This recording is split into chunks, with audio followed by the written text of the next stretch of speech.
Hey, what's going on guys? Arekkz here, welcome back to another video for Marvel's Avengers, and today I want to talk about Thor and his abilities, everything we know so far about him from the gameplay, because if you caught the most recent War Table stream, they showed off one of the hero missions, they showed off Thor, and gave us a pretty extensive look as to his abilities, how he fights in combat, close combat, range combat, that kind of stuff, so I thought we'd break down everything we currently know about him. Plus, he also happens to be my favourite Marvel hero, so it's kind of fitting. I will of course be doing this for other characters once we get more information on them, but for the time being, let's talk about Thor. So if you guys do enjoy this, then a like will be super appreciated. Again, if you guys are excited for this game, be sure to stick around because we're going to be doing plenty of videos for Marvel's Avengers. And if you're undecided and you just want to know more about the game, then again, stick around and you can see more as the information is released.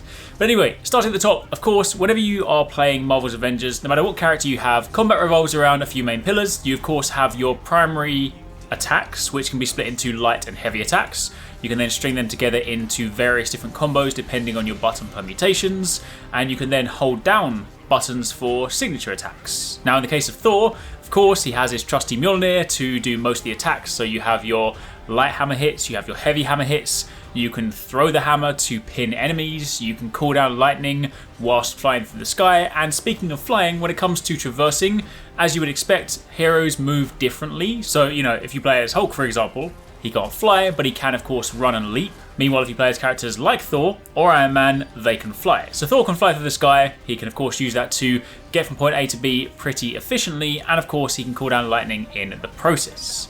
Now, when it comes to your skill trees, of course they're broken down into multiple different pages. Some of these pages we haven't seen just yet, but we do know that in the case of Thor, you're broken down into your primary tree, your specialty tree, and your mastery tree. And in the mastery tree, you have 4 different columns. You have melee, you have ranged, you have your intrinsic ability, and your intrinsic overcharge. Again, keep in mind this will vary from person to person. Hulk, for example, has trees on, say, grapple and, you know, other kind of throwing abilities, so these will differ depending on your character. Of course, it leans more so into their strengths and their identity, but the idea behind this is that you can spec your character in a way that you want to play. So if you want to play Thor as a melee character, you can invest much more heavily in that first tree. Meanwhile, if you want to take full advantage of his ability to throw his hammer, dish out, you know, long range lightning blast, things like that, then you can of course spec more into range. The idea being that you can then have 2 Thor players, both of whom play remarkably differently. Now, from what we've seen so far, there's a couple of skills that were specifically called out. The first one is Impact Explosion. For this one, you hold down the right trigger to charge a tornado throw, and you can cause the hammer to spawn a series of lightning explosions on impact. Keep in mind, this will disable the ability to pin combatants. So this all hinges on the base skill, which is called Tornado Throw, which allows you to throw out the hammer. And of course, if you use it by default, you can then pin your enemies. Meanwhile, if you go and select some of the, I guess, augmentations, you could kind of call them that way, they basically change the behavior of a skill, then it will of course give you other options while sometimes subtracting the base functionality. So again, for this one, if you want to focus much more on throwing at the hammer, dishing out explosions, as opposed to pinning people down, then Impact Explosion is for you. Meanwhile, the other example, which is actually really cool, great for kind of large group encounters, is Manual Targeting. The inspiration for this one, they said, or the influence for this came from the Mighty Thor comic, and for this one, you hold down the button to manually target and tag enemies whilst you're aiming Tornado Throw. You go around, you can kind of mark their heads, and then when you throw it, it will then bounce between them. Again, this stems off of Tornado Throw and will disable the pin ability, but it does then give you the ability to basically hit multiple targets, knocking them over in the process. Keep in mind, being hit by Mjolnir is going to knock the enemies down, at least for the most part. Sure, if you're fighting something like a boss or a bigger enemy, maybe it will withstand that, but generally speaking, you're going to be knocked down. So being able to do this, throw it into a crowd, and attack people from quite a wide range is incredibly useful.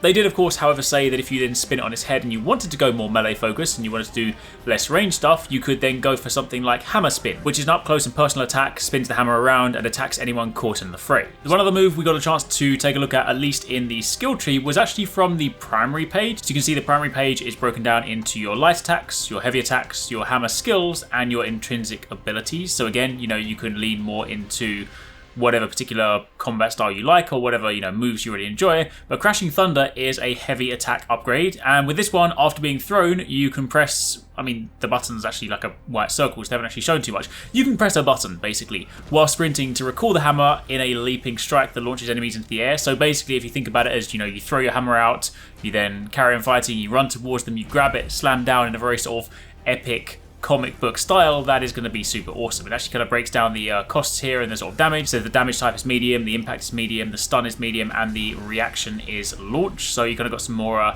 specific details on this. I will say, you know, the idea of throwing a hammer is very cool, but I've definitely always been much more of a kind of get up close in the enemy's face kind of person. So I do think I want to spec Thor more so as a close range melee person. I just want to go up and slam the hammer down on the ground, hit people in the face with it. It's just going to be a good time. However, of course, on top of that, heroes have their heroic moves. These are split into 3 core categories. You have Assault, which are the ones that charge the fastest. Doing normal attacks will charge your heroic meter, and you can then dish out moves from there. The Assault move for Thor, of course, allows him to dish out a close-range, powerful lightning explosion. You, of course, have your Support ability, which for Thor is Warrior's Fury. This allows you to channel the power of the gods to grant a period of invulnerability for both you and nearby teammates. So if you cast this whilst flying by or whilst standing near someone in combat, you both or you all will get a period of invulnerability. And then for your ultimate, you have the Bifrost ultimate, which channels the power of the 9 realms and uses the power of the Bifrost to bypass unbreakable shields. They use that in the hero mission to basically get through this big robotic enemy that had this impenetrable bubble shield, and you then cool it down and you dish out a ton of damage. Plus, they said that some ultimates will also have residual effects, so in the little kind of gameplay snippet they gave here, you can see Thor walking away with lightning cooling down around him. So I guess following the power of the Bifrost and of course invoking the power of the 9 realms, you do have some residual lightning, which can just be good to clear out some additional enemies, some stragglers that maybe didn't get killed by the ultimate. So, for the time being, that's kind of what we have on Thor. That's all of his skills we've seen so far. Obviously, you can see from the tree, there are plenty more, but until we get to play ourselves, or until they give us a deep dive where they scan over all of them, then we're going to have to wait to find out what the rest of them are. But it's safe to say, the ability to kind of tweak characters differently and change the way they play based on your preferred playstyle is incredibly exciting. Thanks so much for watching, guys. I hope you enjoyed that video. Don't forget, if you haven't already done so, you can join the Arekkz Gaming Discord. We've got an awesome community over there with so many different channels for you to chat loads of different topics and different games. I'm in there, the team's in there if you guys want to chat with us, find people to play with. It's just in general a great place to be. And of course, if you enjoyed this video, don't forget to turn on those notifications so you don't miss any of our future uploads.